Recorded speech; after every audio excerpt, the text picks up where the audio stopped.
Eamonn Holmes expressed his outrage at litter louts ruining the countryside as a new study revealed fly-tipping gangs are on the rise across the UK.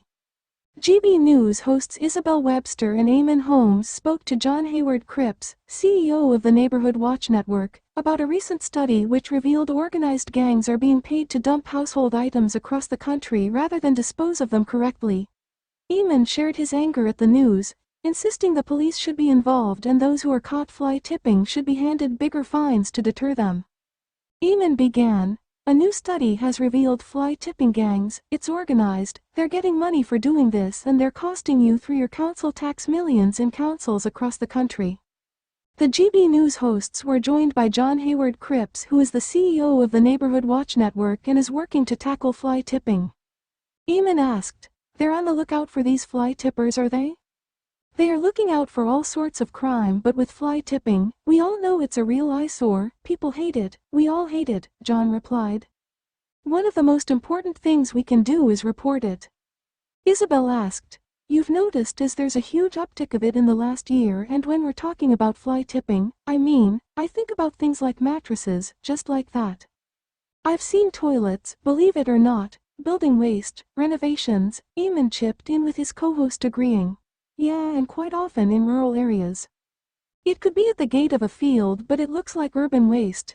You're seeing more and more of this?" John replied, "Yes, certainly.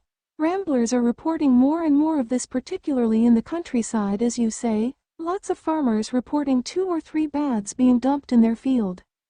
That can't be from a house, that's got to be builders and people renovating houses, and someone's got to move it.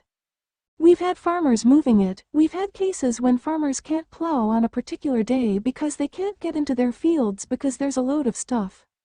Angered, Eamonn asked, "Is there big enough deterrence against people doing this? Are they being caught? Are the police interested? Do the police have resources to deal with this?" "That's a complicated question, but it's usually councils that deal with fly-tipping unless it's on a massive scale and then the police get involved," John explained. "But they don't particularly have resources.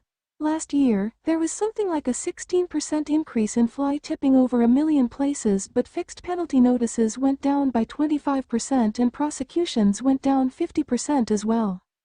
Eamonn fumed, "Well, here's the first thing, the police should be involved. We should be funding the police to do this. If you go around in a squad car and are patrolling country lanes and well-known hotspots for this, you're making it difficult for these people. You're deterring them. What the councils have to do is basically be involved in the cleanup, the catch-up operation of this.